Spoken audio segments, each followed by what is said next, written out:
अदालत से अहम खबर आ रही है। सुप्रीम कोर्ट ने पंजाब इलेक्शन ट्रिब्यूनल के समाअत के लिए मुकर्रर कर दिया है। चीफ जस्टिस की सरबराही में 5 रुकनी बेंच है जो कि 24 सितंबर को समाअत करेगा। इसी हवाले से हम बात कर लेते हैं। जुल्करनैन इकबाल हमें ज्वाइन कर रहे हैं। जुल्करनैन, क्या तफसीलात हैं इसकी?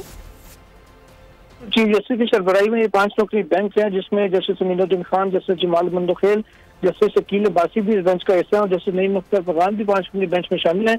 इन्होंने गुज़िश्ता समाअत पर न सिर्फ चीफ इलेक्शन कमिश्नर को chief justice Lahore high court से मिलकर बाद ट्रिब्यूनल्स की तश्कील पर बावानी मुशावरत को हुक्म दिया था, बल्कि पंजाब के जो इलेक्शन ट्रिब्यूनल्स हैं उनको काम करने से भी तौक़-ए-ख़ानी रोक दिया था। अब ये मुकदमा दोबारा समाअत के लिए मुकर्रर हुआ गर्मियों की छुट्टियों के बाद, जिसमें अदालत इस आईनी नुक्ते को तय करेगी 5 रुकनी लार्जर बेंच के ट्रिब्यूनल्स की तश्कील और उनका नोटिफिकेशन करना आया लाहौर हाई कोर्ट का इख्तियार है या फिर इलेक्शन कमीशन ऑफ पाकिस्तान अपनी मर्जी से जजेस चूज करके ट्रिब्यूनल के लिए लगा सकता है।